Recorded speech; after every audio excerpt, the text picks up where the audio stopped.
Selamat pagi saudara-saudara yang terkasih di dalam nama Yesus Kristus, khususnya sahabat GKPS TV yang kami cintai.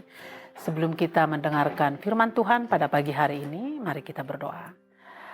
Bapa di surga, kami mengucap syukur buat berkat-Mu yang selalu memberikan kehidupan yang baru bagi kami.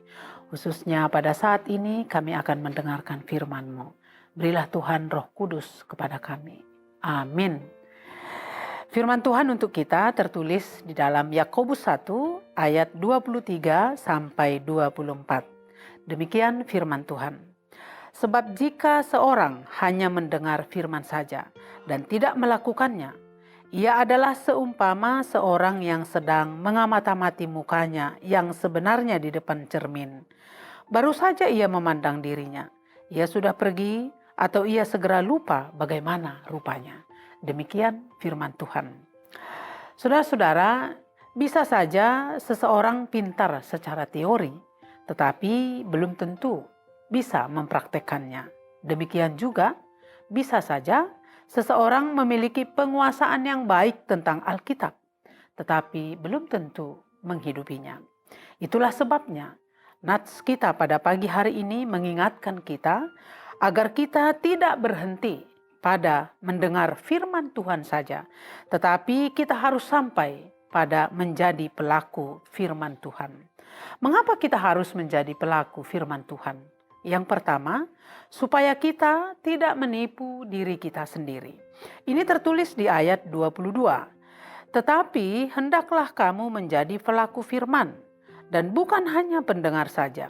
Sebab jika tidak demikian, kamu menipu diri sendiri. Sikap yang mengabaikan firman Tuhan akan tertipu oleh perilakunya sendiri. Itulah sebabnya banyak orang yang hidup bersandiwara di dalam menyikapi setiap peristiwa. Contohnya, di satu sisi rajin beribadah, tapi di sisi yang lain mengabaikan manfaat beribadah.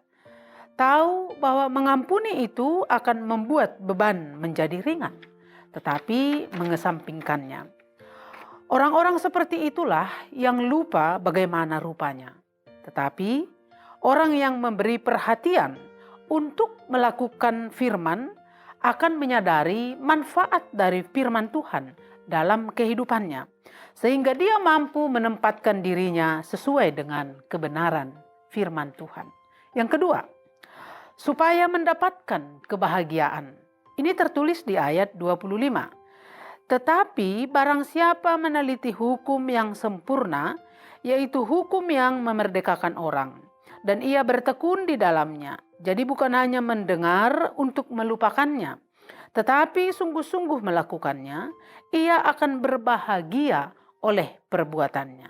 Artinya, ada sukacita yang akan kita dapatkan di saat kita bergerak di dalam melakukan firman Tuhan. Sesuatu yang tidak akan mungkin dijelaskan oleh akal, tetapi nyata dalam kehidupan. Bagaimana mungkin bisa menjelaskan secara akal, bagaimana bisa menikmati kebahagiaan hidup di tengah-tengah penderitaan hidup? Kebahagiaan justru kita temukan bukan pada materi yang bisa kita dapatkan, tetapi dari usaha untuk melakukan firman Tuhan. Memang tidak mudah. Itulah sebabnya nats di atas mengingatkan kita agar kita tetap bertekun, yaitu suatu sikap yang tidak menyerah, agar kebenaran firman Tuhan itu kita alami, yaitu kebahagiaan.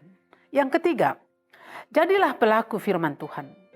Firman itu bagaikan cermin. Kita menipu diri kita sendiri jika sudah tahu kebenaran firman Tuhan, tetapi setelah itu kita tidak mau melakukannya.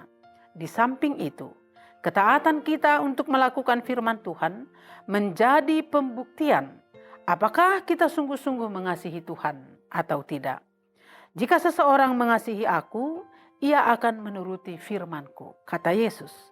Ada banyak orang Kristen yang merasa sudah mengasihi Tuhan karena mereka rajin beribadah, rajin berdoa, rajin melayani, ikut berbagai kegiatan gereja. Semuanya itu baik. Tetapi jika melakukan yang baik tanpa menuruti firman Tuhan, maka di hadapan Tuhan itu bukan wujud kasih yang sesungguhnya. Kasih yang terlepas dari ketaatan akan firman Tuhan adalah kasih yang keliru dan kasih yang tanpa arah. Demikian firman Tuhan. Salam sehat, selamat pagi. Mari kita berdoa. Terima kasih Tuhan, firman-Mu mengingatkan kami sehingga kami menjadi pelaku firman selama kami hidup. Berkati kami dan juga Tuhan berikan Roh Kudus untuk memberi kekuatan setiap saat dalam kehidupan kami. Amin.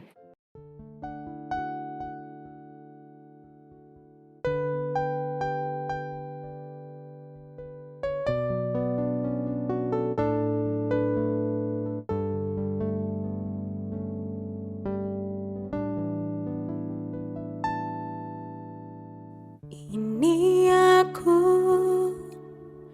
semua milikku, ku serahkan padamu Tuhan. Penyesalan dan kebanggaan, suka dan duka, semua ku serahkan.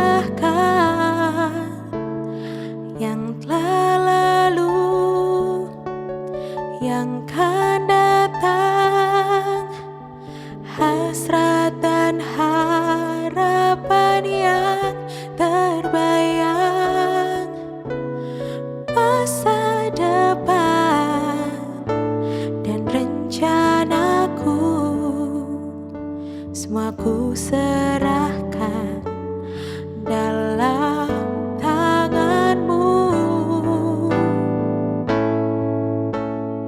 Ku persembahkan hidupku kepadamu Tuhan, untuk kemuliaan-Mu. Ku berikan hidup ini sebagai persembahan yang berkenan padamu.